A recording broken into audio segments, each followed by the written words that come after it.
12th, 2018 meeting of the Rutherford County Regional Planning Commission.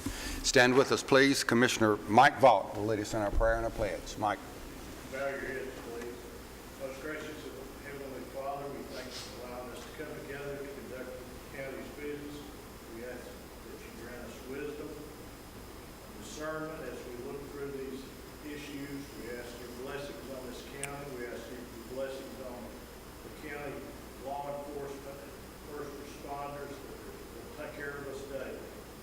Be with our leaders. Be with us as we go into an election season. Help us to do your will. In Christ's name we pray. Amen. I pledge allegiance to the flag of the United States of America and to the republic for which it stands, one nation, under God, indivisible, with liberty and justice for all. Thank you. You may be seated. Call the roll, please, Gal. Rhonda Allen. Jim Averwater. Lee Bogle. David Jones. Mike Cush. Craig Lynch. Chip Pinion. Charlotte P. Pettis Reed. Mike Vaught. Jeff Phillips. Present. We have a quorum. Thank you, Gal. This time we need to approve the minutes of our January 8th meeting. I'll call on our Vice Chair, Mike Cush. Thank you, Mr. Chairman. Those minutes do appear to be in order, so I would make a recommendation to approve. Thank you.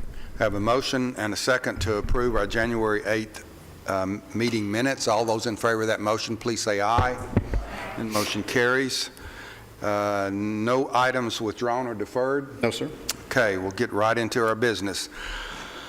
Item 6A, items that are submitted for preliminary plan approval. Item number 07-79, Creeks Bend Section 2.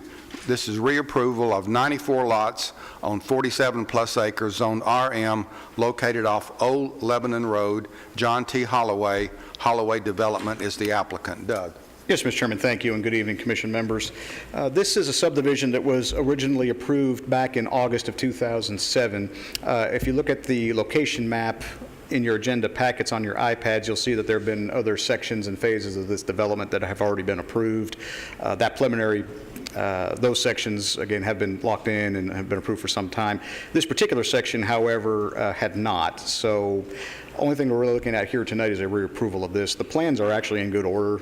It's just a matter that it's been so long, and that was approved under older regulations, that at this point it just needed to be reapproved. But as far as the plans themselves, they're in good shape. So with that, we recommend approval. I have a motion and a second to approve item 07-79, Creeks Bend Section 2. Any discussion? All those in favor of that motion to approve, please say aye. Any opposition? Motion to approve carries. Thank you. Item 6B, zoning requests that are scheduled for public hearings. 6B1, item 18-A005, Benchmark Companies by Scott Graby. Location is 555 Miller Road. District 6, County Commissioner is Joe Frank Jernigan. Size of the site is approximately 4.5 acres of a 20-acre tract. Tax map is 156. Existing zoning is RM, residential medium density. Proposed zoning is EAC, Employment Activity Center. Doug. Yes, Mr. Chairman, thank you. This rezoning request does come to the Commission tonight as a result of a zoning enforcement action.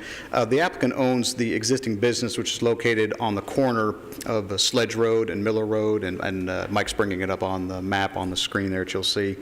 Benchmark Companies and the applicant rezoned this adjacent property back in 2013. With a second rezoning that was approved in 2014, the zoning lines were a little off, so they had to correct the zoning line to go with what was actually purchased, so that was a fairly minor request that had gone through. The site plan for Benchmark was approved in 2013, and the new zoning lines did match that site plan. The applicant has provided a concept plan for the proposed development, and it's included with your agenda packets. It appears the applicant wishes to place just more mulch piles on the property. No other structures are being shown on the concept plan, so in essence it would be an extension of the existing business that the applicant currently owns and operates. This existing business has access to Miller Road, which is at the intersection, again, with Sledge Road. The applicant is showing a future entrance on the subject property. After looking at that, staff's not entirely comfortable with the location of that second access point. Should this application be approved, of course, they'd have to submit an engineered site plan for staff's review, but we would recommend that any future access just be limited to what's already there, just to access it through the existing property, which is located over there off of Miller Road. And again, it would have to be built to a county road specification. Properties that are zoned in the Employment Activity Center District are required to install Type 2 buffers adjacent to residentially owned property. If this were to be rezoned, the only property line he would have to buffer would be the northern property line. Of course, his existing business to the west, he wouldn't have to buffer that. And to the east, there's an approved zoning and also site plan, and I know they're doing work out there for a mini storage facility. So that'd be like zoned as well. So there'd be no buffering requirements on that side, but they would be required to, again, do buffering on the north side of the property line. Of course, performance standards would also apply to this. Staff does has mixed feelings on this application. Again, the applicant did zone the existing business back in 2013. Performance on the property it's been a challenging situation with the applicant and the performance on that property. All that being said, we do believe that this property will not develop in a single-family manner. It is identified as a major employment center in our comprehensive plan, and we do expect further development beyond what's already been approved. Even to the north of this, within the last few months, we've seen a couple different site plans along Miller Road. So the fact, in my mind at least, this is not going to be a residentially zoned area for much longer. So staff was of the opinion that perhaps if this were approved, either this should be maybe more of a PUD approach to allow us a little better control, or we would leave it up to the commission at that point. But just to let you know that staff does have concerns about it. But from a land use standpoint, everything else, being equal, it's not an inappropriate request for the area. So with that, I'll be happy to answer any questions you may have. And I think I saw the applicant. Yeah, he's there. Okay. Any questions for staff at this time? Yeah, Mr. Chairman. Doug, is it your concerns on the mulching activity and the complaints, or the drainage? Okay. Right. Yeah, well, there is a wetland on the property that they're looking to zone right now. The mulch piles and different things, just the appearance sake, and some of the improvements that we thought were going to be made that maybe aren't being made, those are some of the concerns that we've got on that. But what'd you say about the driveway? Do you want them to access on Miller Road West or Miller Road South? Sorry, yeah, Miller Road to the west, basically through the existing business. It would be, I think, would be more appropriate because they've already installed some additional traffic improvements right in that area to help with the ingress and egress of the larger vehicles that come in and out of there. We just felt that would be more appropriate. So no access on Miller Road We South? wouldn't recommend any access on that southern Miller Road side, yes, sir. There's a home right there, I believe, isn't it? The Yes, home. there right are some across- residential yeah. structures right along that southern boundary of Miller Road, that's correct. Yeah.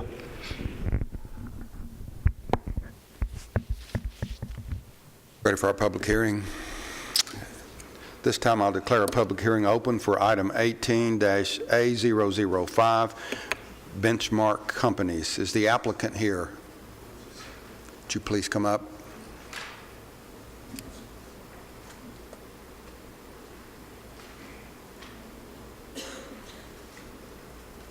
Evening.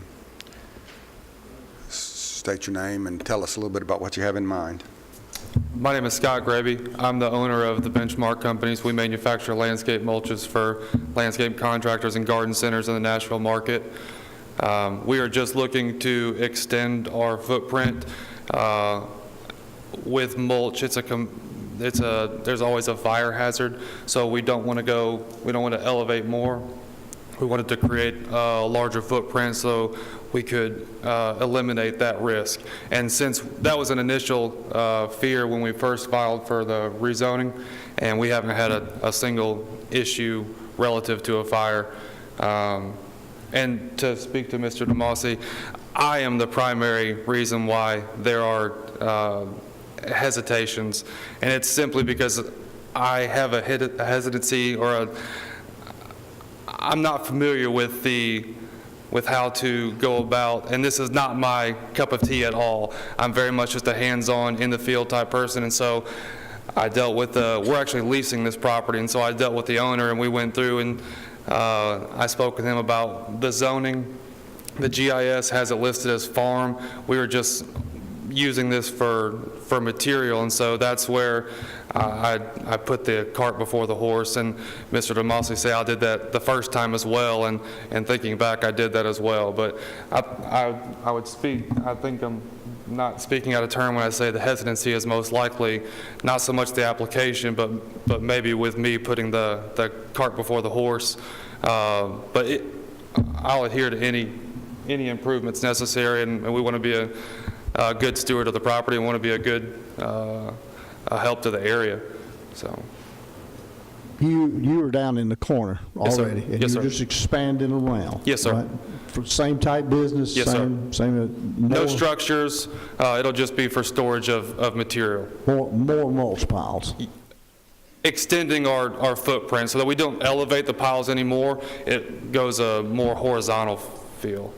You talked about fire. Is mulch piles, Similar to what happened over at the city of Murfreesboro, where they have so much material with a small footprint, they've only got to go up with it. Well, once you go up with it and it just sits there for a long period of time, that was an initial fear that was discussed a couple years ago. So we're trying to mitigate that and kind of lay it out a little bit better to where we don't run into issues like that. And to this date, we haven't. help me with this a little bit. I know mulch piles heat. Yes, sir.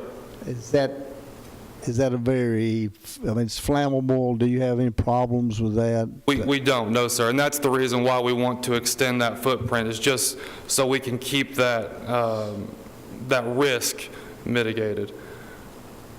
We don't want to go to the clouds with the material, and that just creates a more heat in that pile. So we want to widen those piles out. Yes, sir.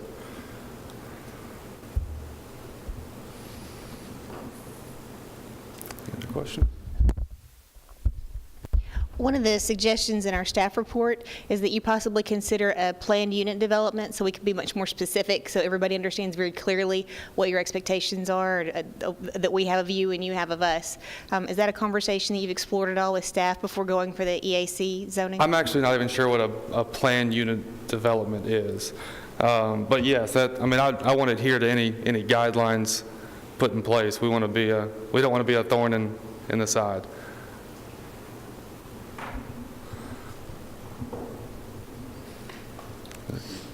The applicant while he's here. Thank you. Anyone else wishing to speak for or against zoning request 18-A005 Benchmark Companies? Seeing no one, I'll declare the public hearing closed. Commissioners? Doug, can you talk us through what a planned unit development would look like for this zoning as opposed to an EAC? Yes, ma'am, be happy to. Essentially, and this is really, I know, more for the benefit of those who might be watching, as the commission I know is familiar with this, but a planned development is much more specific as far as the uses that are approved. It also basically spells out on the front end, this is what I'm going to do, like the concept plan and everything that's in there, that becomes more of a binding plan at that point. They'd still be required to do a site plan, despite that. But everything, the pattern book that is developed with that becomes a binding document, part of the zoning approval, is essentially what happens with a plan development. EAC zone, one of the, I guess, criticism I've heard from some of the people in the community is it is a fairly wide open zone. It allows for a variety of different uses, residential, commercial, even some light industrial type uses. And while the applicant is doing what he said he was going to do as far as the use is concerned, a plan development may allow us to do a little bit more as far as on the front end, this is what we want to see kind of thing, and we know going into it when the site plan is submitted that these are the things we'd be looking for. It can go above and beyond even just simple buffering and things. We can dictate locations of mulch piles and access points and different things like that. So that's just kind of a quick and dirty about what the plan development is. Is that kind of what you were looking for, Ms. Allen? In the staff report, too, you said there's some specific deficiencies that still need to be addressed. What are some of those? A lot of it has to do with those mulch piles, as far as how they're contained on the site and everything. So that was primarily what we were referring to there. And then some of the screening and buffering as well, which, if this were to be approved, would be rendered moot anyway, but that was one of the other issues we had. It sounds like, just from the applicant's own comments, that he might benefit from some very specific direction from your office in terms of how to keep this property in compliance. If we even possibly postponed it till the next meeting, is that something that you feel like you would have time to work with him on, creating a PUD that would be more suited for this property? It would be, I think so. And now, I wouldn't just say to the next meeting, because sometimes putting a plan development package together can take some time. And I'm obviously, the applicant not being as familiar with the process, there's more of an investment on the front end as well. So that may be something he wants to explore before, definitely signing on and say, yeah, I want to do a plan development. But if you'd like to defer action on this temporarily, at least for the next month, that'll at least give us time to have the conversation, if nothing else. So. A planned unit development, though, would only be specific to that property he's trying to rezone, correct? So the current EAC property in that corner would not you could fall do under it. that. You're right. You could do it either way. You could encompass everything, or you could just do this one. Sounds like we need to encompass everything to get it Right. correct. But of course, now the development that's already there, it is what it is. But if he wants to make some improvements to that, that's probably what I'd recommend he do.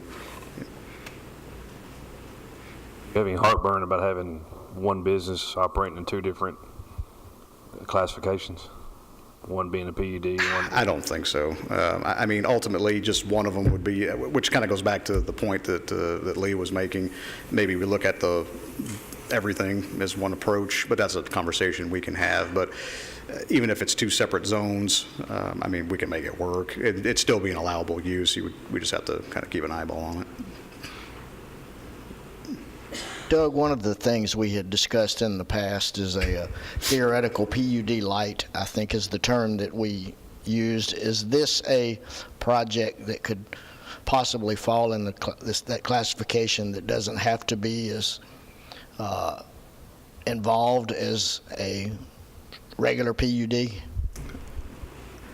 Typically, and I'll answer that by saying possibly, commercial PUDs typically don't require as much on the front end as residential PUDs. One, they're just not as large typically. A lot of the PUDs we see for residential are, sizable acreage tracts. I don't think we're really talking about that here. There's not the open space requirements and things like that you would normally see in a residential PUD that you would see here. So the amount of work, while still fairly significant, doesn't rise to the level of what a larger residential subdivision PUD would be. I think that's kind of on the lines, though. It's kind of what we were thinking as we move forward, is looking at some sort of an option that would allow for somebody to pursue this kind of an option. But again, it's just been something from a staff standpoint, we haven't had a whole lot of time to work on. Well, I think what I'm getting at is it necessary to involve the engineering firms with the big drawings, or is it possible for the owner to submit their That's concept possible plan? Right, that's even possible now. Most people, especially with the larger PUDs, they do go for an engineering firm to help them with that, just because most people aren't familiar with what to do in those situations. But for a smaller PUD, if he's got the skill to put the package together, there's no reason he can't do it himself. And that falls under any PUD. So yes, he doesn't have to, that's not a requirement to go with an engineering firm for that.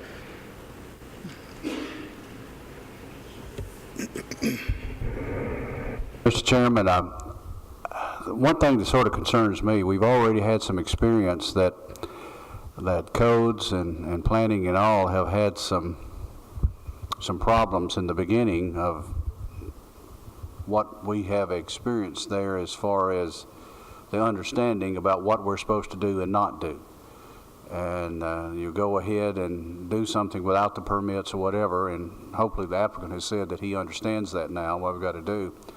If we go ahead with the PUD, it has to be understood that you got to wait till you get that PUD approved and everything's okay before you go in there and start doing something. And you have to follow that PUD exactly as you have said you're going to do. And once it's in there, that's what's got to be in that property. You can't deviate from that. You can't do a whole lot of other things. So that needs to be understood up front. And I think the only way that I would vote to approve this is the fact that it would be a PUD, that we'd go that direction.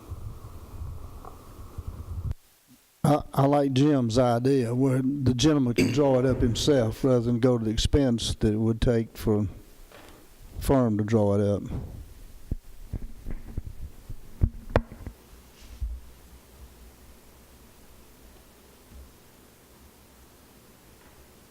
there a motion in all this discussion?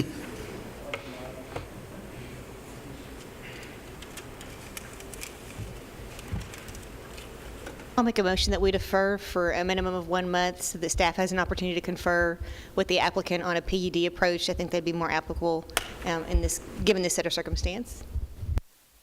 Motion and a second. Discussion on that motion. I have a question. Can we make that contingent on the other property, or are we including both properties? We'll work through that. I don't know if it's necessary to make that contingent. We'll meet with the applicant, and we'll kind of discuss how we feel is the best way to move forward with this whole thing.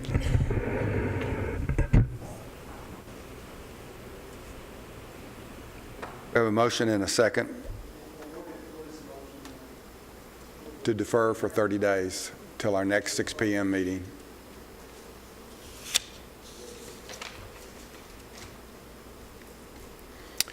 Any other questions? We have a motion and a second to defer item 18-A005 for Benchmark Companies. All those in favor of that motion to defer, please say aye. Any opposition? Motion to defer carries. Thank you. You understand what we just did? Applicant? Okay, very good. And we'll be in touch with the applicant to set up a meeting. Item 6B2, 18-A006, Porfirio Alfaro. Location is 6239 Burnt Knob Road. Commission district is 20. County Commissioner is Trey Gooch. Size of the site is approximately 2 acres, tax map 77. Existing zoning is RM, residential medium density. Proposed zoning is CS for commercial services. Doug. Yes, Mr. Chairman, thank you. This request also comes as a result of a zoning enforcement action. The applicant is proposing to run a concrete business again, which is already in operation. According to information submitted by the applicant, they'll be parking 4 trucks and have materials on the property such as wire mesh, rebar, lumber tools, etc. Approximately 6 employees would come to the property every day, or at least Monday through Saturday. There were no operating hours identified, and they did not submit a concept plan with the application. The applicant did submit an aerial photograph, with his application, which we did include with your agenda packets. The existing house on the property has access to Burnt Knob Road, so if this were to be approved, they would have to bring it up to a county roads or county specifications as far as the parking area and access drives were concerned. They would also have to landscape it appropriately with type 2 buffers around the property, and performance standards would also apply to this property. When the applicant first inquired about the rezoning of this property, we did advise that we didn't feel this would be received in a favorable manner, and that we would not make a favorable recommendation on this. We suggested the possibility of a major home-based business. However, the applicant does not live on the property, so they would have to move there, and the activity that they are currently experiencing that was brought, when it was brought to our attention, would be more than you could have for a major home-based business anyway. So they would have to either curtail it or possibly ask for variances or something like that.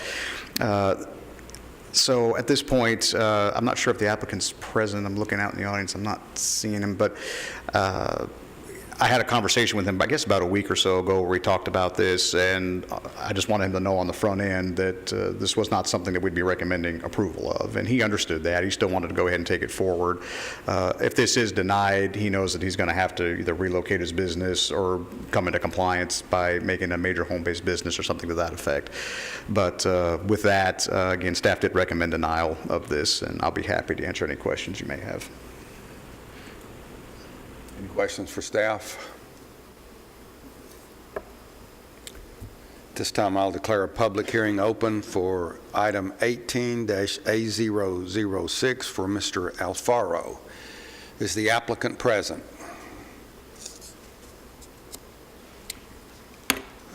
Anyone wishing to speak for or against this rezoning request?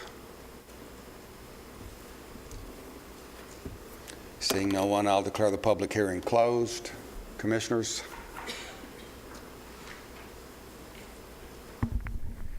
Doug or Mike, is it possible to see an aerial photo, more specifically of where this property is in relation to maybe Almaville Road or I-24?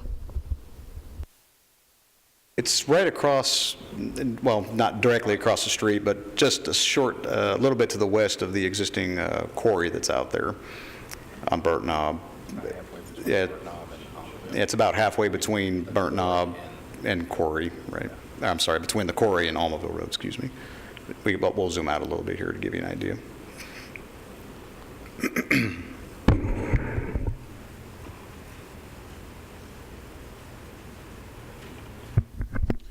Will you zoom in now, please? While you're doing that, Doug, Gotta catch do you up. have any idea how long they've been in operation? And do you know when we got that complaint originally? Okay. Thank you.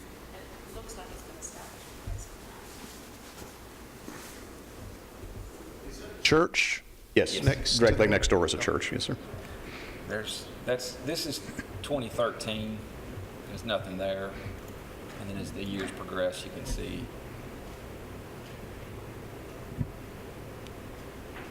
nothing there.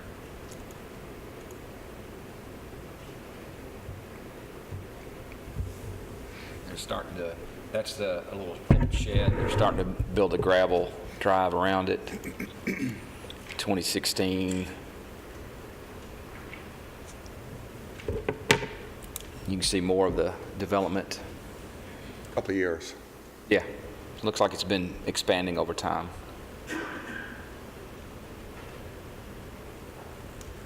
And then 2017 is our most recent aerial imagery. Chairman, I make a motion to deny the applicant. I have a motion and a second to deny item 18-A006 for Mr. Alfaro. Any other discussion? All those in favor of the motion to deny, please say aye. Any opposition? The motion to deny carries. Thank you. Item 6B3, 18-A007, Vulcan Holdings. Location is John Breck Highway, District 4. County Commissioner is Robert P. Size of the site is approximately 11 acres. Tax map 104. Existing zoning is RM, residential medium density. Proposed zoning is LI for light industrial. Doug. Yes, sir, thank you. The applicant's proposing on this property, as you stated, to zone the property to light industrial and to run a brick, block, and stone retail business from the property, no manufacturing. The current facility that they operate is located inside the city at 1311 West College Street, at least I think that's in the city, and opened for business back in 2007. A concept plan has been included with your agenda materials. The plan shows approximately 35 square foot office and then a 12,000 square foot warehouse along with exterior storage of brick, block, and stone. The applicant's property does have access to both Woodbury Pike and John Bragg Highway. As you look at your concept plan, the only access that's being shown is to John Bragg Highway. From staff standpoint, we would recommend that to be the case. There's actually a median cut that lines up in front of the property where the driveway could be lined up.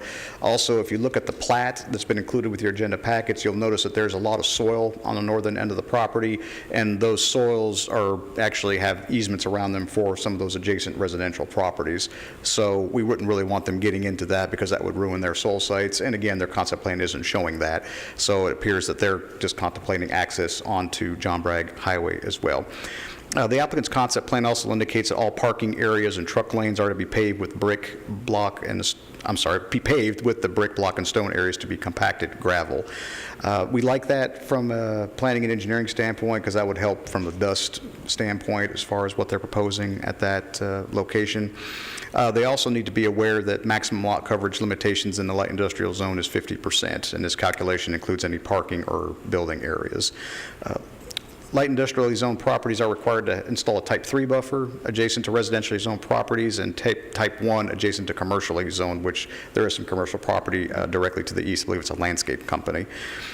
In addition, any outdoor storage would have to be appropriately screened, with the exterior storage of any goods and materials being permitted only in the rear of the principal building unless otherwise shown and approved as part of the site plan.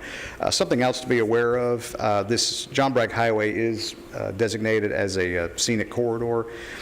From a use standpoint, this doesn't seem to be any kind of an issue. There may be some signage limitations and things like that. Regardless of what's approved here tonight, if this is approved and moves on, even if this is approved and has to go to the for a site plan approval, they would have to abide by whatever state requirements, so we would monitor that to make sure that that was happening, but just to make you all aware of that. We do see positive and negative aspects of this application. On the positive side, the property is located within the Village Neighborhood Center for Joby Jackson and John Bragg Highway when that road is extended through this area. It's also located along John Bragg Highway, which is identified as an urban corridor in our comprehensive plan, and is actually very close to other property that's zoned light industrial, as well as adjacent to other non-residentially zoned property, namely commercial services. On the negative side, there is a large amount of truck traffic and possible noise dust with this type of use, but the fact that they're paving a lot of the maneuvering areas will help mitigate some of that. We would recommend that if this approval is made, that it be made only for the southern portion of the property, which is shown on the applicant's site plan. If that is the case, they would need to complete a survey prior to the Board of Commissioners meeting so that the zoning map can be amended accordingly. The remaining property should remain zoned for residential uses, in our opinion. So with that, I'll be happy to answer any questions that you may have. Questions for staff? Just incidentally, most of the phone calls I received, pretty much all of them are really on this. I received more on this. I don't think I really talked to anybody personally about any of the other 3 cases, but I talked to several people about this particular case. I'm sorry? Most of the people were just kind of curious to know what was going on. When I explained it to them, a lot of it was just informational and curiosity. Some people had some concerns about access onto Woodbury Pike, excuse me. But nobody I talked to was really adamantly opposed to the application. Doug, those 2 houses, those 2 lots, and then the off-site soils, if this lot were to be divided into the, whatever it is, 11 acres, that off-site soil property, what would happen to it? It would just remain as is, really, because they wouldn't be, as I understand, they're looking to buy the whole property, not just a portion of it. So it would just remain residentially zoned, and those easements would remain for those lots 1 and 2. So the person that's interested in buying the lot would own that off-soil? They would own that whole tract, other than the lots 1 and 2. That's not part of it, but they would own the entire property, unless they were to change the contract. But they were asking for zoning of the entire tract, not just the portion of it. Thank you. The partial zoning is our recommendation. So, a couple of questions. Doug, is my understanding correct that they can't do any of the brick or block storage in front of what would be the office building? Their concept plan shows the office building kind of set back with some brick and block storage in the front. They would have to essentially move that office building to the front of the property. Is that correct? The way the ordinance is worded is exterior storage of goods and material or other properties permitted only in the rear of the principal building unless otherwise shown and approved as part of a site plan review.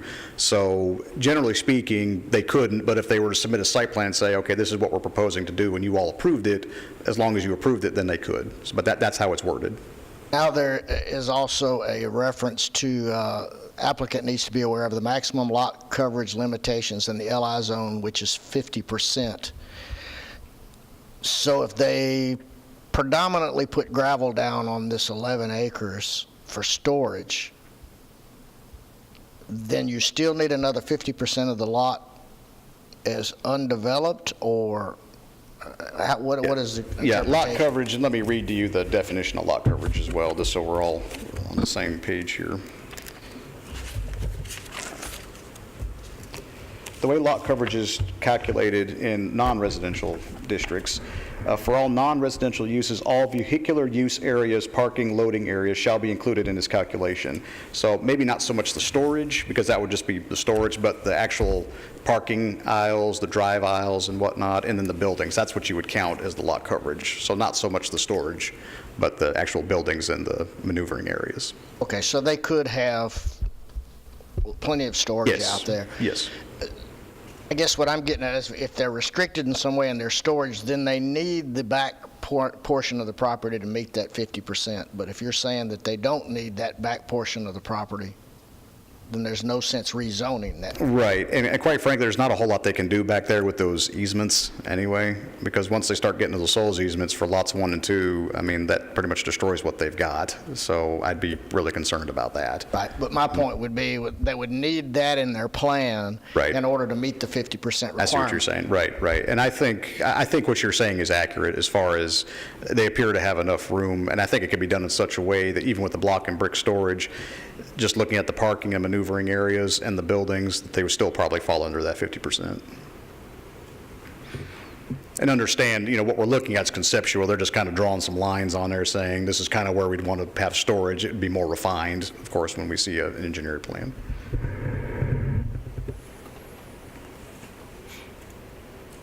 So what, I'm looking at the concept plan here, I guess, with the notes on the bottom, page, I don't know what page. I'm looking at it too. I know what you're talking about. Yeah, that, what's up there. So basically, we could look at rezoning everything below the hyphenated line there.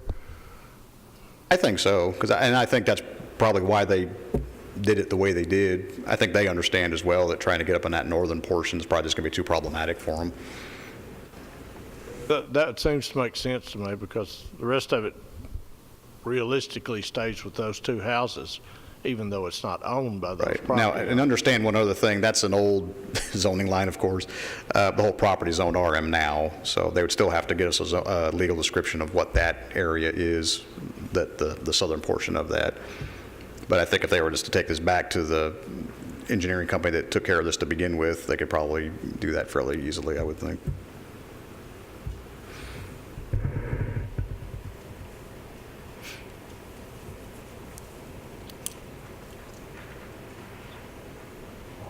Doug, what sort of buffering would be needed between these two zones? Well, there's a couple different ones here. So you've got light industrial and RM, that'd be a type 3 buffer.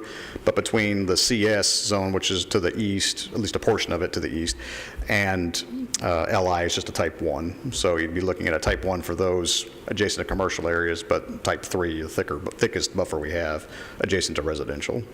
Okay, I guess that's what I'm thinking is that the property where that line was, the old property split that you said, I guess that's kind of what I'm thinking on the entire track. What's it going to look like as it transitions from light industrial to that where those easements are in the back? Is there going to be a buffer between those two sections? Well, being that it's the same property, probably not, but I imagine they'll have some sort of security fencing or something like that back there.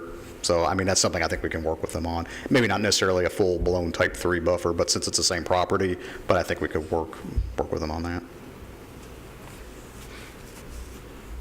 Questions for staff at this time? Mike? Doug, this may be a silly question. And maybe it's the scaling that's throwing me off on these hand-drawn warehouse and showroom.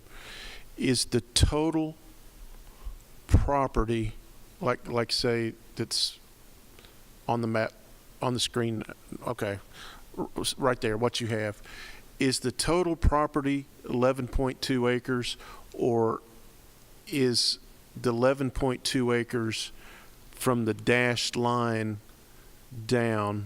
No, it's the entire property. That's taking out lots 1 and 2. Okay, from Yeah. street to street, from John Bragg to Woodbury Pike is 11. That's correct. Any other questions? Ready for our public hearing? This time I'll declare a public hearing open for item 18-A007, Vulcan Holdings. Is the applicant present? Would you come forward, please?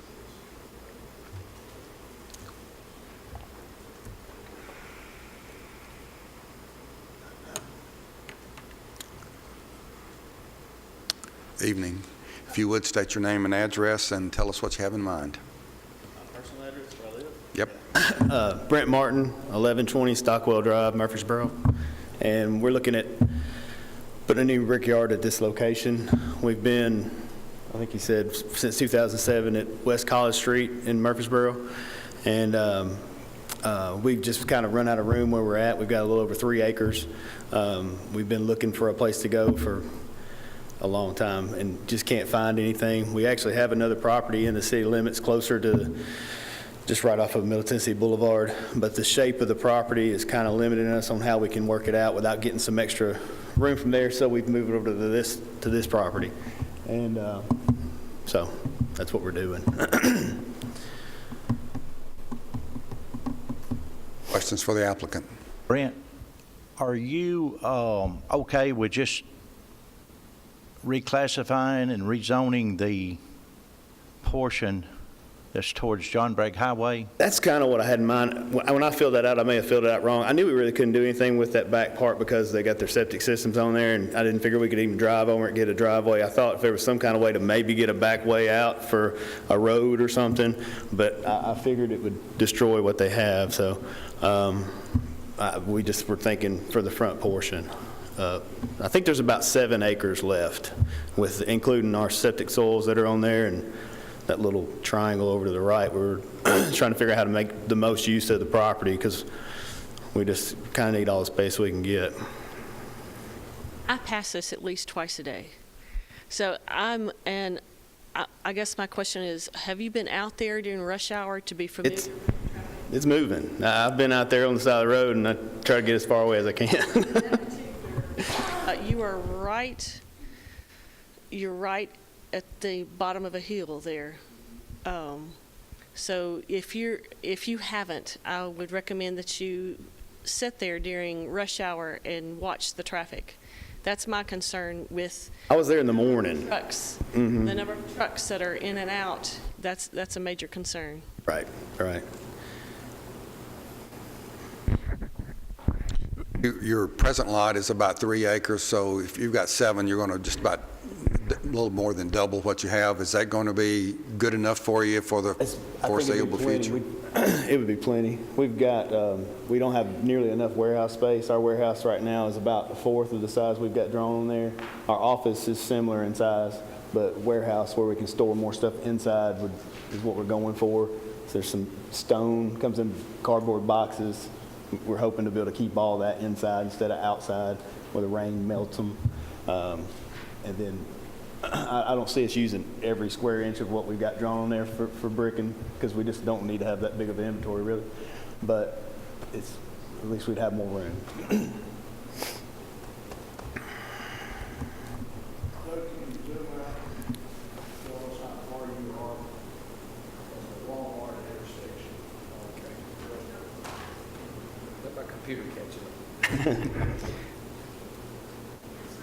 It's about 2 miles, maybe.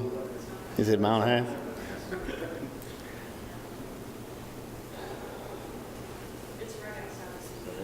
That's the property right there. And then the Walmart is the big white building right here. That's Rutherford Boulevard right here for reference. Double Springs, Murfreesboro Street, right there.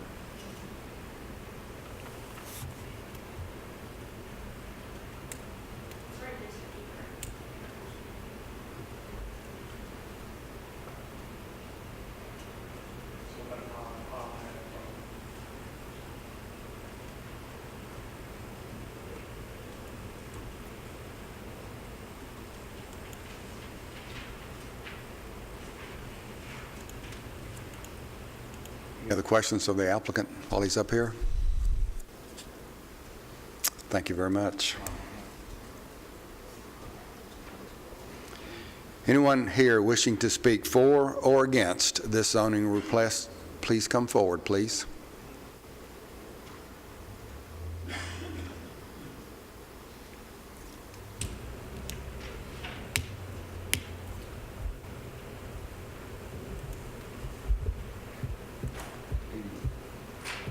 Name and address, please.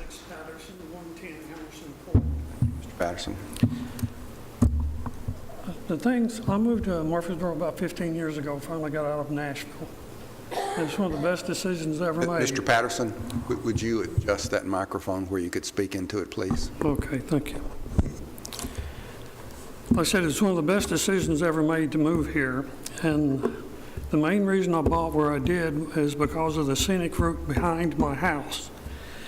Now, this project they're wanting to do is 700 feet from my house, and so you have those trucks coming in and out all day, and the noise and the pollution from the trucks is not something that I want to listen to all day long. And we should know about the speed limit. Somebody mentioned earlier that the traffic down through there is pretty fast. I've lived there for 15 years, and I've seen a lot of accidents on the road. And particularly where he's at, wanting to go, is at the bottom end of a hill. And they'll have to put in a stoplight, or they'll have to change the speed limit. And there's no other way around that. And I'd like to know how many employees are going to work there, how many trucks they expect to be in and out, what's their operation hours and days, and I guess that's about it. Thank you, Mr. Patterson. Anyone else wishing to speak?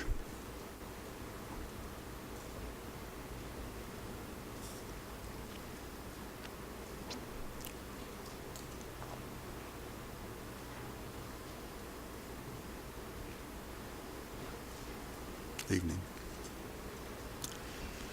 My name is Monica Pittard, and I basically have the same concerns as the gentleman before me. The traffic, I live across the street, so I'm very familiar with the speed of the traffic and the volume during rush hour. And specifically for me, I live up in the woods, I'm in nature, I like it, I'm out there for a reason. And the thought of having a business across the street, potentially lights, lots of lights affecting my view is a concern for me. That's all. Thank you. Anyone else?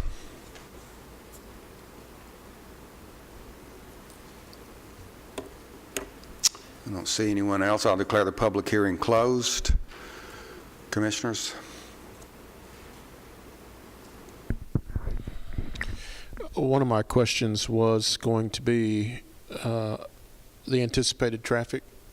I don't know if the applicant has discussed that with you, or I have, just beyond what was in his application, I hadn't had any further conversations with him on it. So, recall what that conversation was, or do we? No, I said I have not had any other conversation. I'm sorry. Okay.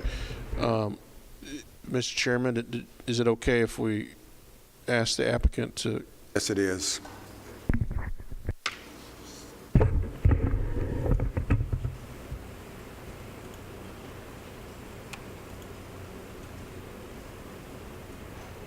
Thank you. Do you understand the question? Oh, yeah, I can repeat it.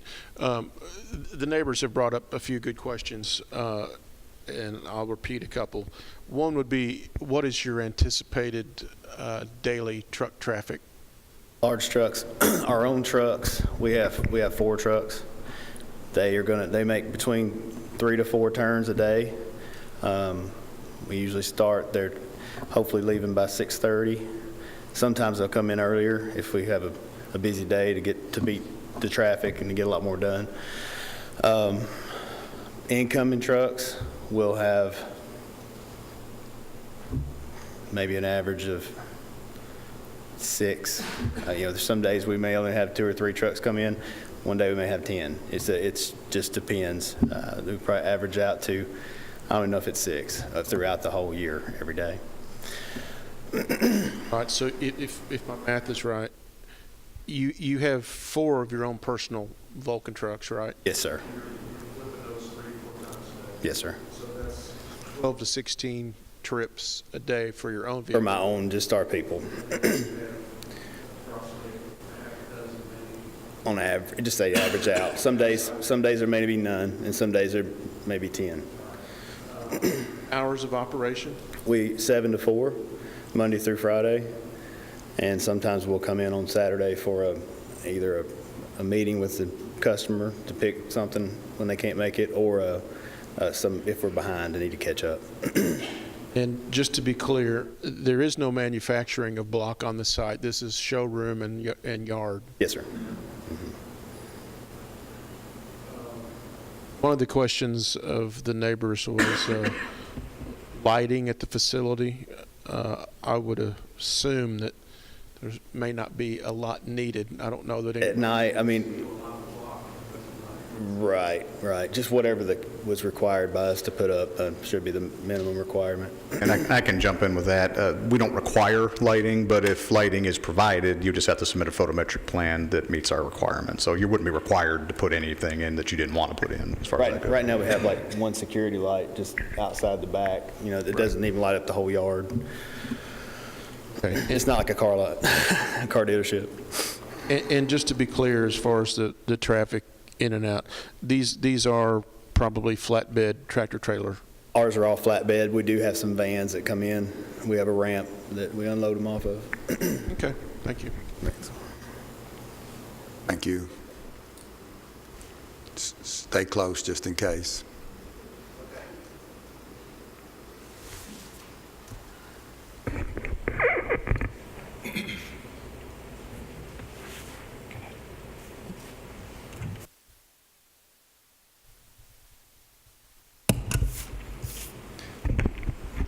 Doug, as it relates to some of the concerns about traffic, what is being proposed is access from John Bragg Highway.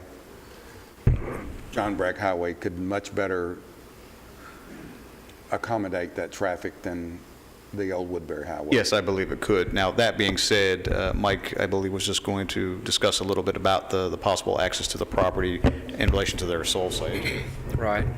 I see one kind of hurdle we'll have to get around. Their septic area, you can see, kind of lines up with this property line down on this part of this triangle part. But if you look, it's right here in this area of where the crossover is, the median cut. So that's going to be an issue getting in and out, not disrupting the septic soils. That would be something that would have to be. That we'll have to address the site. Yeah. But generally speaking, your statement about John Bragg being able to handle that type of traffic as opposed to Woodbury Pike would be accurate, yes.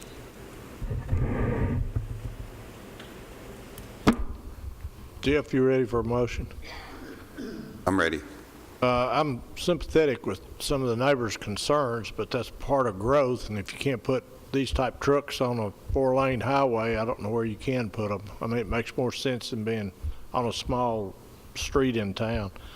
So with that said, and there will be a site plan submitted. Yes, yeah, and this is. We'll have right. another opportunity to look at it. That's correct. Truck turn movements in and out. I mean, we'll go over the whole gambit.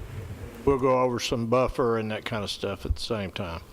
So I'll make a motion to approve, subject to any staff comments. I have a motion and a second to approve. Other discussion? All those in favor of the motion to approve item 18-A007, Vulcan Holdings, please say aye. Aye. Any opposition? Motion to approve carries. Thank you. This item will be heard before the County Commission. Let me give you that date.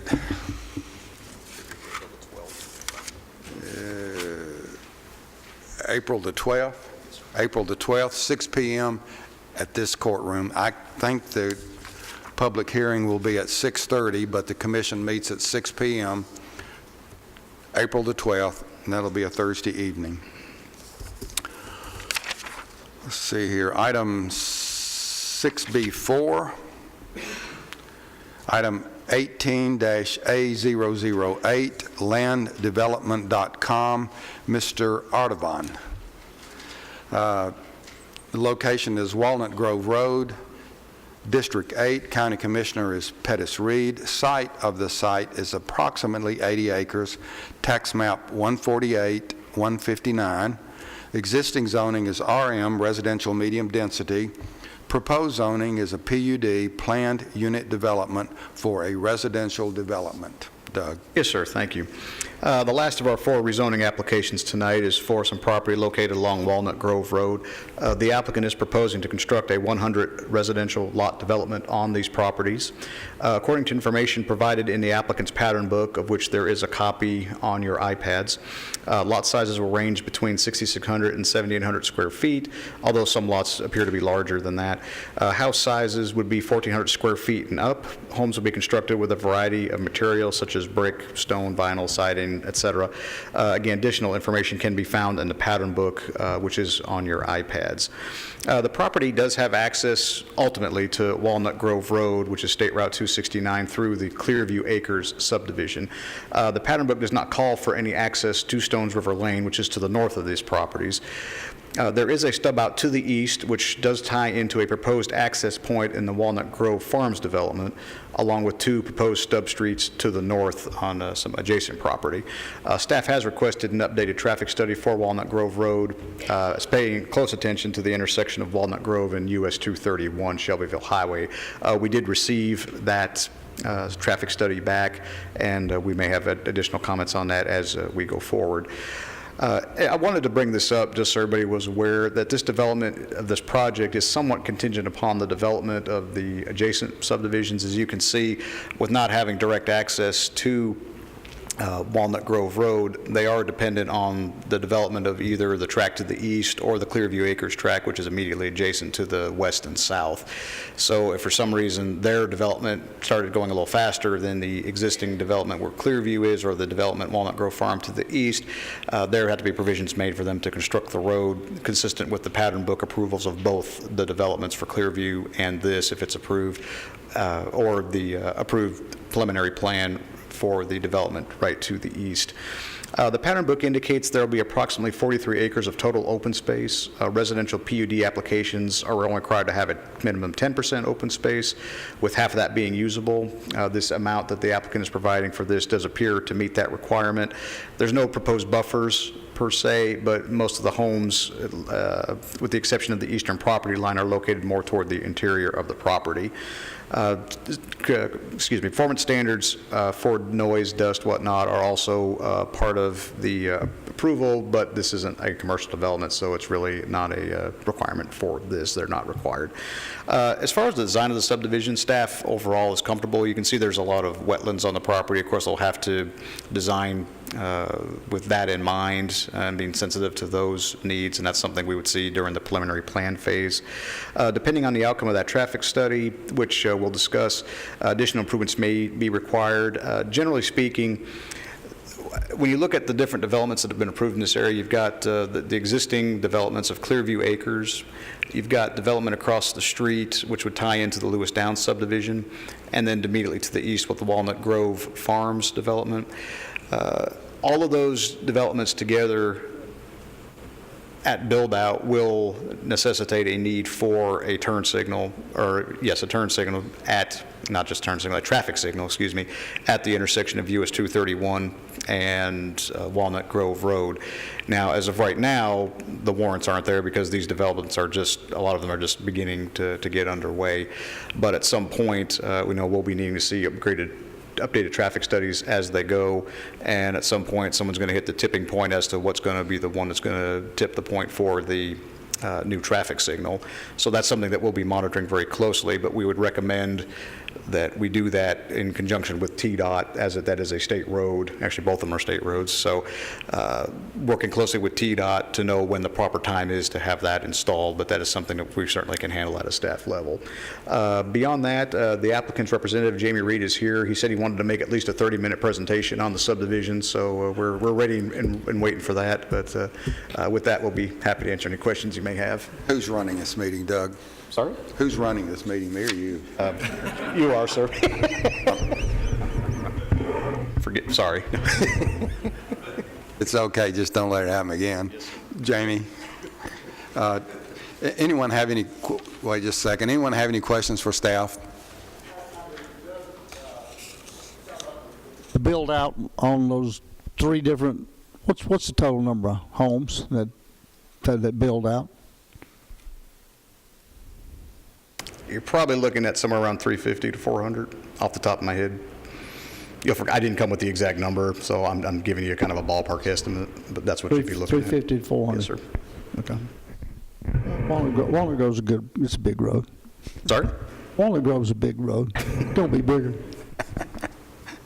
Doug, on the other developments we've approved, how many other ones right there? What was This would be the fourth. If this one's approved, this would be the 4th one. Now, how did we leave the trip for the traffic?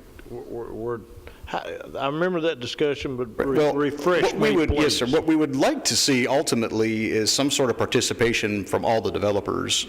And there were some conversations with those other developers about the possibility of having some sort of a joint agreement that, be it maybe by lot or something like that, where the cost would be divvied up among all the different developers. Unfortunately, they weren't real interested in that. I think at this point, they're just taking their chances that somebody's going to be the one to trip it, and they'll be the ones to bear all the cost. So unfortunately, that's about as far as we got with it.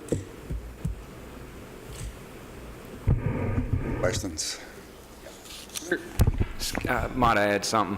Now, Clearview is adding a deceleration, southbound deceleration turn lane, right turn coming on Walnut Grove Road, along with a dedicated left and right coming out of here. But at the moment, that's the only improvements on Walnut Grove Road, other than just widening shoulders and doing minor improvements. That's not 231, that's Walnut Grove Road. Just on Walnut Grove Road, yes, sir. What's the width? What's the right-of-way on Walnut Grove? It may have been in there, but... Well, I think it's as being a state road. We don't have it in our road book, but based on the GIS, let me see, I did have that in here. It's 50 foot for Walnut Grove. And Walnut Grove is a state highway. That's 269 that goes through there and runs through there. That whole area out there is showing development. If you go back and follow 269 all the way back to where it runs into Midland over there, that area over there is starting to show the same situation we've got right here. When you look at this, when you talk about the entire infrastructure, we're adding these, we're talking about traffic, you're also talking about schools out there. And Christiana is just right across the road from all of this, so we've got that to look at too. Other questions for staff? This time we'll declare a public hearing open for item 18-A008, landdevelopment.com. Jamie, you're up. And I'll agree with Doug, if you can hold your below 30 minutes, it would be appreciated. I'm Jamie Reed with SCC, here to answer any questions. But this, like Doug reiterated, this is just, it's 80 acres, roughly more than 50% of it's open space. We're currently coordinating the STEP system also with the Clearview, so these two subdivisions are combined, one large sewer system on both of them back here in the back. So we've coordinated the soils and everything with CUD, and we've got that taken care of along with water. But on this site also, I just quickly, we've got 100 lots. It's 1.2 dwelling units per acre if you look at it at density per acre due to all the wetlands and stuff like that out there. Like Doug said also, there'll be walking trails through the wetlands around the back, because there's like a third of the site is wetlands. Two-car garages, concrete driveways, sidewalks, underground utilities.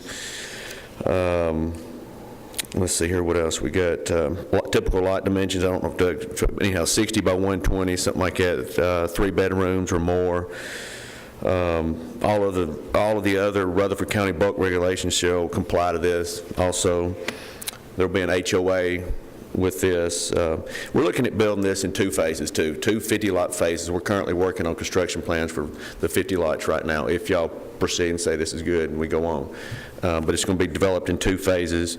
And right now, the Clearview Acres is actually all the way back there right now. So the road is there by the time we get our construction approved, and Mike's, we've had a pre-con and stuff, the road will be, I mean, they've got it cut in now. And Harding Fox is out there now working on the sand filters to combine both these developments into one. So with that said, if y'all have got any questions as far as traffic going in and out, step system, water, I'll be glad to answer anything for y'all. But in a nutshell, that's basically it. Jamie, if I could ask you a question. You said something about sidewalks. I don't remember anything about that in this development. Am I just missing that, or? Well, maybe I lied. I'm glad you said that, Doug. If you want to put them in, that's fine, but. Well, I don't see it on my typical either. No, I don't have this one. I'm sorry. I apologize, y'all. No, you're right, Doug. It's all concrete drives. We took out the sidewalks since it was such a large, since we're adding these sidewalks, walking trails around the entire area, so we eliminated that. But if you look at the site, it almost looks like there's 2 lakes, 2 or 3 lakes that surround the site. It's kind of, all the lots kind of intertwined in there, so we've got a lot of recreational open space fields. It's actually usable green space other than the wetlands. That's why we're putting walking trails around them. But thank you for saying that, Doug. Want to clarify? Doug or Jamie, do all these connect to Stones River Road? None of these connect to Stones River Road. None of them do. We provide 2 stub outs for that development to go to. So when somebody buys that tract there to the north, we've got 2 tracks that take it straight to Stones River Road. Yeah. Yes, sir. As it currently is drawn, though, there's not a direct access to it, but Jamie's right. At some point, if those tracks to the north were to develop, we'd anticipate that interconnectivity, but at this point, they don't access it.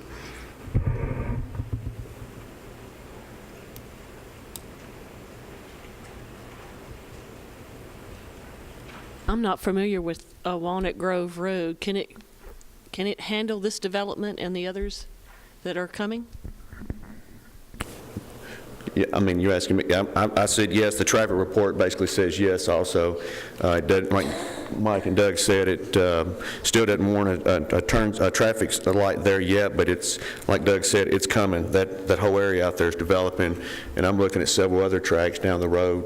WT's, Jones right down the road is another. They're looking at 200 acres, but as development's coming, yeah, that turn lane will be, or the traffic light at the intersection there will be warranted. But like Doug and Mike said, all we're doing is adding the shoulders to our width of the frontage of both of these properties and some turn lanes, decel lanes and some turn lanes into the sites, and adding shoulders. So, but Walnut Road actually is a pretty decent, fairly decent road. I mean, it's a highway. Pretty straight shot down to a point. Yeah. To a point. What about 231? Deceleration, acceleration, all on, when do we talk about that? Right. I don't think it was warranted with the first phase of Clearview, but each new phase will it will trigger a traffic study, and we'll look at it each phase, the growth in the area, when those developments will come online. How many lots were they proposed, or are they having in first phase of Clearview? I can't remember. Was it 50-something? We're actually working on Section 2 now. I want to say it was 50-something, Mike. Is it Section 2? I can't remember. If it was 2, it triggered it, or? But like I said, that's something, we feel that once all this develops, you've got Walnut Grove Farms right here. You've got this proposed development in yellow, Clearview here. You've got Walnut Downs here that ties to Lewis Downs, that goes all the way down to the south here. So we feel that, yes, a traffic signal is going to be needed here. That's something we'll have to work out with TDOT, because Walnut Grove Road and Shelbyville Highway are both TDOT roads. The issue they mentioned in the traffic study is this is a high-speed road, 231. I think it's 65 miles per hour might be in this area, maybe 55. I'm not sure, but I was thinking it was up around 65. But so once you put a traffic signal here, the next signal up is several miles up to the north and to the south. So that's going to be something that we'll have to work out with TDOT is to, how this will impact the traffic flows, how,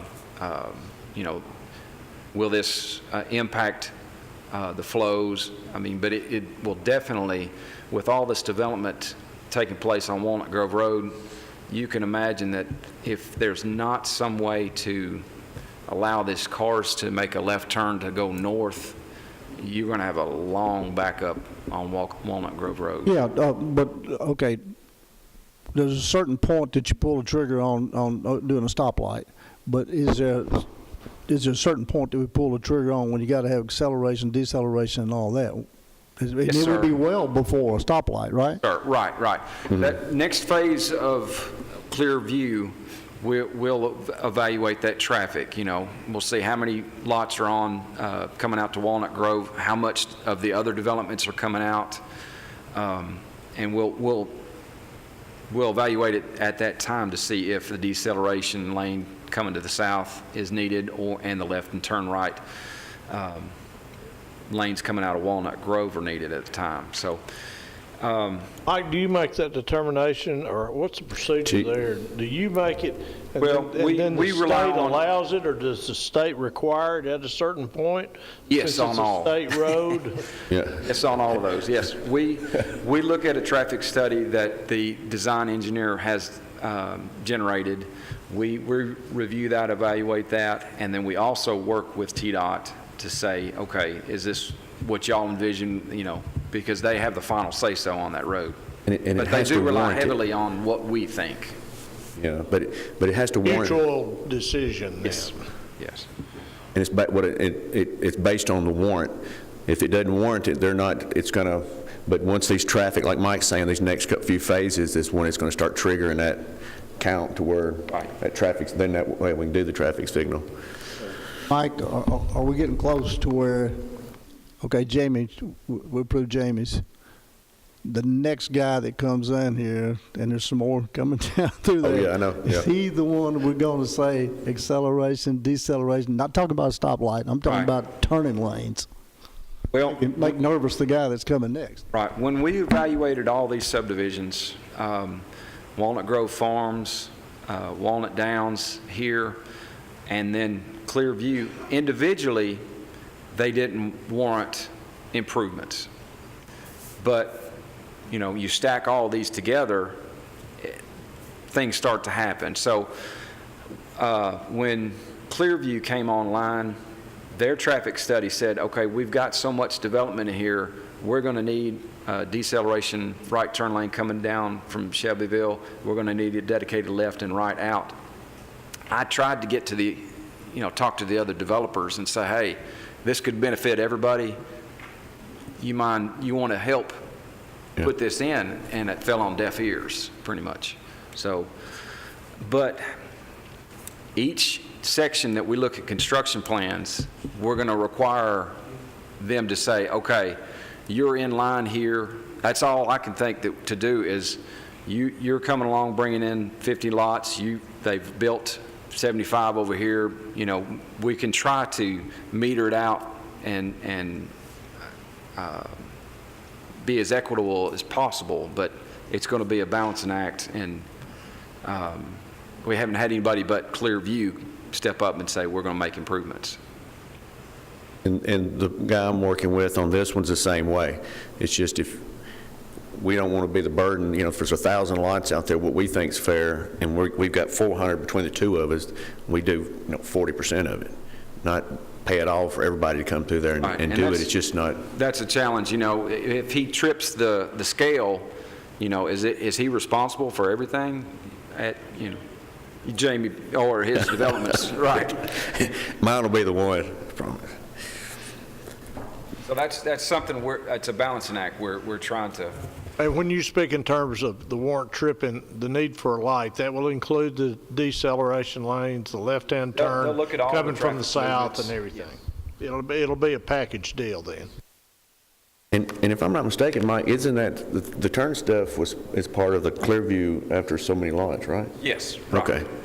So that's already in there, so don't. That's already, yes, sir, that's already in. Don't confuse the traffic light with the turning lanes, that's already in there. They're going to put, that's part of that's triggered with the Clearview Acres based on the number of lots that we agreed to last time. Yes, sir. So that, we're not waiting for a warrant, that's actually triggered by the last approval on that. So those are being placed in, it's just the traffic signal there has to warrant it with the generated traffic out there. But, Mike, let me just clarify that one more time. So when the construction drawings come in, or when you get to the construction portions by phase, you're going to reevaluate where we're at in terms of the need for that light. It's not just necessarily, I got in under the wire, my whole thing's in, I'm good. Right. It's, when you're talking about metering it out, you're talking about as different ones develop. Right. I went to the separate developers and I said, hey, this is needed, there's a lot going on right here, could you come to the plate and contribute? And it pretty much fell on deaf ears. We got approved for our first section, but the next section, I've got some say-so. I can say, okay, wait a minute now, we put 50 lots on the ground, you've got another 50 proposed. there you go. That's a good way. You need to step up. I've got a few other questions on this. So I know right now you've only got the one access road in. You've got the two stub outs. Yeah, there's one's going into the subdivision to the east of us that's currently being worked on right now, and then the one's going to the west. Yes, ma'am. Okay, so I'm looking at page 2 of your pattern book. Yeah, yep, correct. So on the right-hand side, you've got the two stub outs that are going into that area that looks like there's nothing. Well, yeah, there's nothing there right now, but the one on the east and west are currently being built right now. So there's still just one main road in. I'm thinking about it There'll be two. Down to the east into that subdivision being built. I didn't show that subdivision because I didn't do it. The one on it's being constructed now, right, Mike? I don't know the exact where it's at percentage-wise, but it's actually being constructed. So I'll have two. There'll be two ways to go out if they choose. Just for 100 lots, that was just my concern is. But they'll still, if they go, they still have the next phase for Clearview, they're going to try to get to the other side too, so there'll be two through Clearview that tee to the road too, and then one through that other subdivision. And then on the trails around the wetlands, I know there are a lot of regulations that surround development around wetlands. Can you talk to us just a little bit about how you protect that ecosystem when you're trying to put trails in? And then kind of my part B to that question is, if you've taken out the sidewalks in the neighborhood, how are people going to get to the trails? They're going to have to walk in the road to get to the trails? Yeah, in the road, just as a community. How wide are those roads? Standard 24 feet of paved roads. Talk to me a little bit about how you protect the ecosystem when you put the trails as in. far as doing that, we were suggesting is go out there with Tony Groh, who did the HD report, who determined where the wetlands are, and go through there and kind of scout and place that throughout that area, based on basically like we've drawn it here. But it'll be, we're going to go out there and try to save the big trees. There's a lot of big, large trees and stuff down through there too that we're going to try to save and weave in and out of that, but stay out of affecting any of the wetlands. So we're not going to go in through there and dig up a bunch of stuff. We're going to try to go through there and just mulch up a path through there where you can actually go through there. there any kind of buffers or anything you put in when you're doing that? There's- I mean, just, I know, you know, how, like for erosion, you have buffer controls. I didn't know if there's anything you do. Well, there will be for this, but yeah, that's why we got Tony Grow, who's the wetland specialist. He'll be out there determining exactly where we place this. But it's all going to be natural. We're not going to go out there and do a bunch of grading and putting concrete and stone and stuff that'll mess up the wetlands. We're just going to try to go through there and use a rubber-tired vehicle and mulch up the path and savor all the big trees and stuff like that. But we're just trying to leave the ecosystem through there, but have a way to route and walk all the way around it. And these are two different developers that are going to be sharing the same step system? Is that what you said? Yep, and we've already got a permit taken, and I'm working on the finalized construction plans, and actually it's being constructed right now with them combined.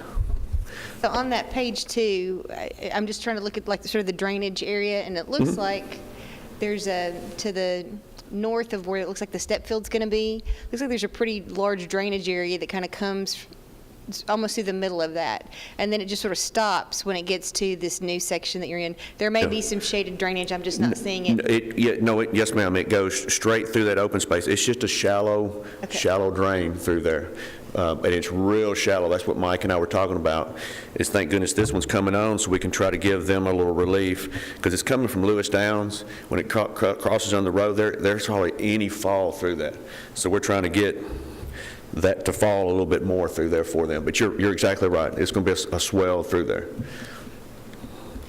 But it's not going to be like a 10-foot deep ditch or anything like that. It's kind of a shallow swell. Jamie, I would assume CUD prefers that the step system be combined. Correct. It's better for them because... It's a benefit for them. Correct. Yes, sir. You're dealing with one permit. They pay one permit fee a year. They're monitoring one system that feeds numerous. It's better for them to do a regional type thing. If they can coordinate some of these regionally that handle a lot more lots, it's easier for them to maintain. All right, second question is for both of y'all, Mike and Jamie. I mean, I know this is low. You said there's water coming from Lewis Downs. Is it drainable, and you think you can get it under control? And I know scattered pockets of what I would call black dirt that's probably been in meadow-type hay or pasture over the years. They are, because of the lack of slope of that drain, they're going to have to enhance it with a concrete swale to get it to flow right now. Now, if this additional project can help with the fall of it, you know, we can maybe eliminate that concrete swell through the clear view. But I pulled up the construction plans for the first phase of Clearview, and they are proposing sidewalks in their cross section. So it's, I mean, if we did ask for sidewalks to connect the two, and then which would connect to the wetlands, wouldn't be a better pedestrian route.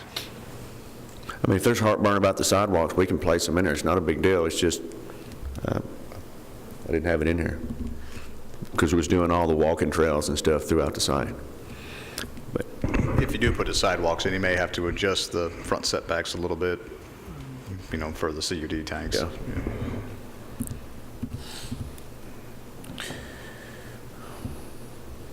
You know, there's been issues with the step tanks and those the smaller lots and getting them fit in there, especially with the sidewalks and stuff. So, but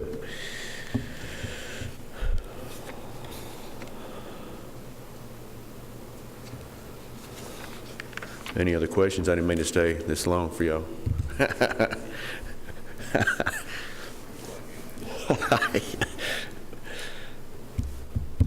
other questions for Jamie?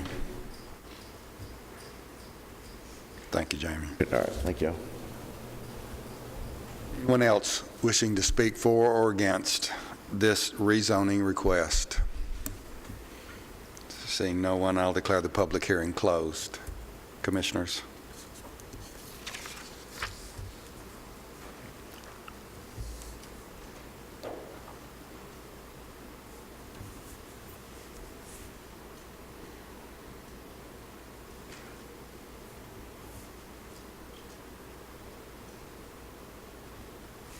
Doug meets all your requirements.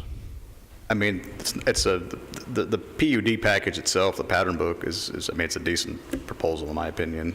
And I mean, with any development, there's challenges we'll have to, you know, help overcome, the applicant overcome. But I mean, there's nothing glaring. I make a motion to approve.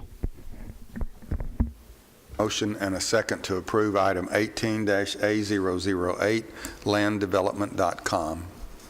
See sidewalks in that development? I'm just throwing it out there.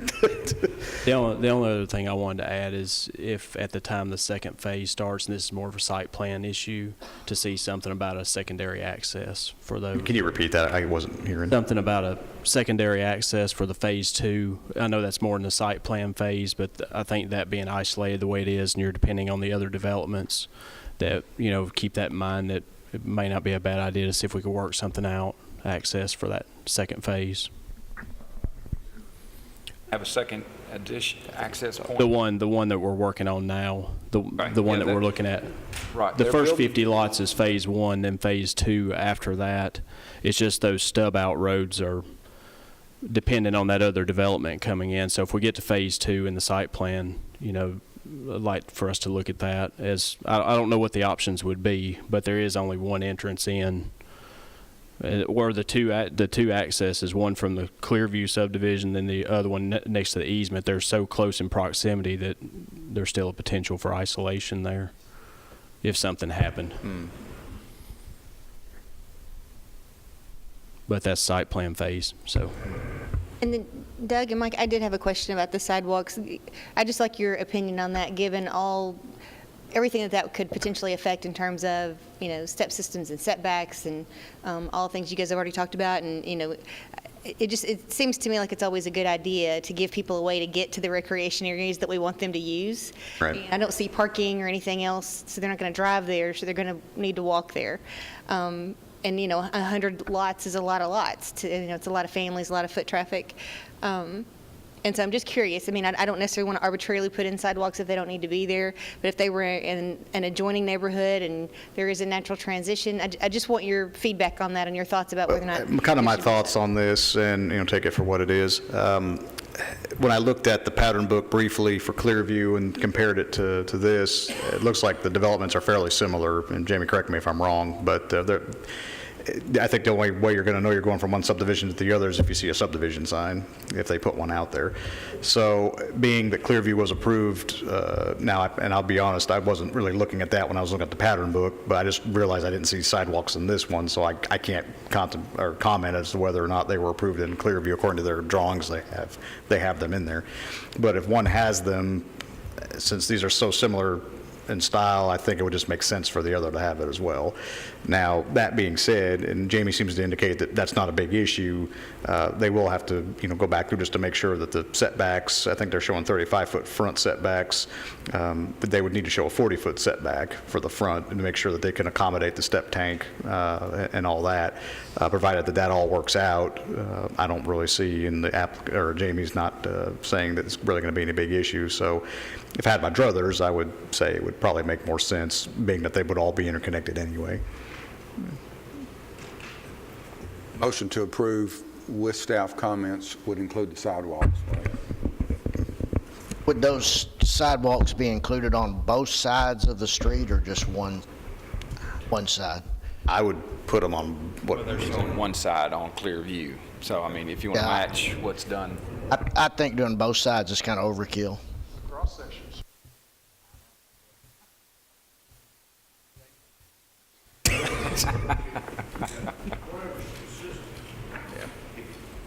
I'm like Mike, it may show it on both sides, but I would like to see if, since we got such a lot of roads through there with no lights on either side, and some with just single loaded, I would suggest doing one side, and I agree with you getting them over there, but there's no need to put them on others. Nobody's going to be walking, have one access through there, and it would help me if I could put it almost on the other side of the road, on the sides where there's no lights, so we won't have to deal with interference of CUD tanks and stuff on some of them.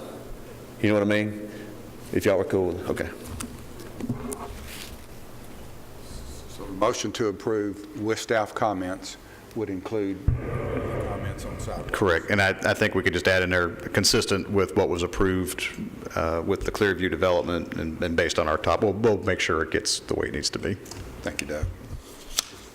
Other questions or concerns? We have a motion and a second to approve item 18-A008 for landdevelopment.com. That includes staff comments. All those in favor of that motion to approve, please say aye. Any opposition? Motion to approve carries. Thank you. We've had 4 public hearings that are rezoning requests tonight. Benchmark will not go before the County Commission in April. Mr. Alfaro is a negative recommendation to the County Commission. Vulcan Holdings and Land Development both will be positive recommendations before the County Commission. Any other business, Doug?